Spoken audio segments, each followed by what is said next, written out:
శాస్త్రీయ మరియు సాంకేతిక విజ్ఞానాలు 1 మానవులను తిరిగి చంద్రుని ఉపరితలంపైకి తీసుకురావడానికి ఉద్దేశించిన ఆర్టెమిస్ కార్యక్రమంలో భాగంగా నాసా మరియు యూరోపియన్ స్పేస్ ఏజెన్సీ ESA కలిసి చంద్రుని కోసం ఒక సాధారణ సమయ వ్యవస్థను రూపొందించడానికి పని చేస్తున్నాయి.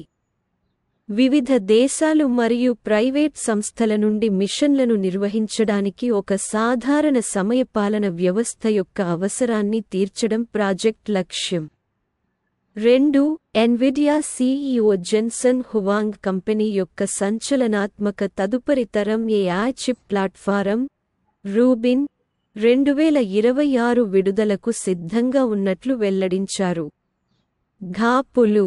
కాపులు మరియు నెట్వర్కింగ్ ప్రాసెసర్లతో కూడిన రూబిన్ కుటుంబం AI సామర్థ్యాలను విప్లవాత్మకంగా మారుస్తామని హామీ ఇచ్చింది. ముఖ్యంగా ఎన్విడియా వార్షిక విడుదలలకు దూకుడుగా మారాలని ప్లాన్ చేస్తుంది.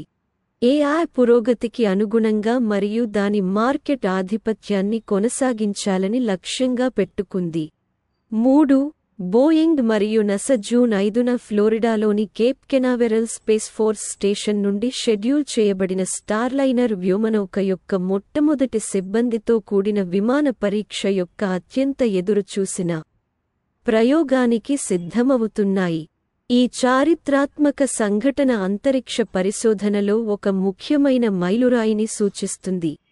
అనుభవజ్ఞుడైన నాసా వ్యోమగాములు బుచ్ విల్మోర్ మరియు సునీ విలియమ్స్ అంతరిక్ష నౌకలో ఉన్నారు. 4 ఇస్రో దాని Vikram Sarabhai space centre VSSC ద్వారా ఏరోస్పేస్ వాహనాల కోసం ఏరోడైనమిక్ డిజైన్ మరియు విశ్లేషణను సులభతరం చేయడానికి ఉద్దేశించిన కంప్యూటేషనల్ ఫ్లూయిడ్ డైనమిక్స్ CFD సాధనమైన ప్రవాహ సాఫ్ట్వేర్ను పరిచయం చేసింది. 5 ప్రొఫెసర్ సుధీర్ సిద్దపురెడ్డి మరియు అమీర్ ముల్లా దర్శకత్వం వహించిన IIT ధార్వాడ్లోని ఉపాధ్యాయులు మరియు విద్యార్థుల బృందం టిహాన్ ఫౌండేషన్ IIT హైదరాబాద్ NMICPS భారత ప్రభుత్వం నిధులతో అగ్నిమాపక సహాయానికి డ్రోన్ను రూపొందించింది. 6 వోల్వో కార్స్ ప్రపంచంలోని మొట్టమొదటి బ్యాటరీ పాస్పోర్ట్ను ప్రారంభించినట్లు ప్రకటించింది.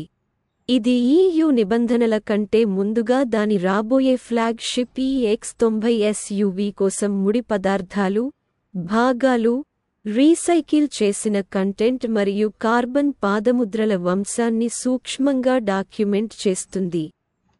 వోల్వో యజమానులు డ్రైవర్ డోర్ లోపలి భాగంలో QR కోడ్ని ఉపయోగించి పాస్పోర్ట్ యొక్క సరళీకృత సంస్కరణను యాక్సెస్ చేయవచ్చు. 7 బుధవారం నాడు ఎన్విడియా యొక్క రికార్డు గరిష్ట స్థాయికి చేరుకున్న ఆర్టిఫిషియల్ ఇంటెలిజెన్స్ చిప్మేకర్ యొక్క వాల్యుయేషన్ $3 ట్రిలియన్ల మార్కును అధిగమించి ప్రపంచంలోని 2వ అత్యంత విలువైన కంపెనీగా దాని స్థానాన్ని పొందింది.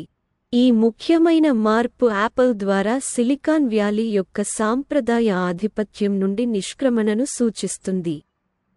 ముఖ్యంగా 2007లో ఐఫోన్ ప్రారంభించినప్పటి నుండి 8 ధ్రువ స్పేస్ హైదరాబాద్ ఆధారిత స్పేస్ టెక్ స్టార్టప్ THYBOLT-1 మరియు THYBOLT-2 ఉపగ్రహాలతో తన తొలి మిషన్ను విజయవంతంగా పూర్తి చేసింది. ఈ ఉపగ్రహాలు భూమి చుట్టూ 15,000 కక్ష్యలను పూర్తి చేసిన తర్వాత సురక్షితంగా నిర్మూలించబడ్డాయి. నవంబర్ 2022లో ఇస్రో యొక్క PSLV-C-54లో ప్రారంభించబడింది. ఈ విజయం కంపెనీకి ఒక ముఖ్యమైన మైలురాయిని సూచిస్తుంది. 9 ఎన్విడియా ఆర్టిఫిషియల్ ఇంటెలిజెన్స్ బూమ్కు మధ్యలో ఉన్న స్టార్టప్ మైక్రోసాఫ్ట్ను అగ్రస్థానంలో పడవేసి ప్రపంచంలోనే అత్యంత విలువైన కంపెనీగా అవతరించింది. ఎన్విడియా యొక్క మార్కెట్ క్యాపిటలైజేషన్ జూన్ 18న $3 మరియు 335 సెంట్లు ట్రిలియన్లను తాకింది.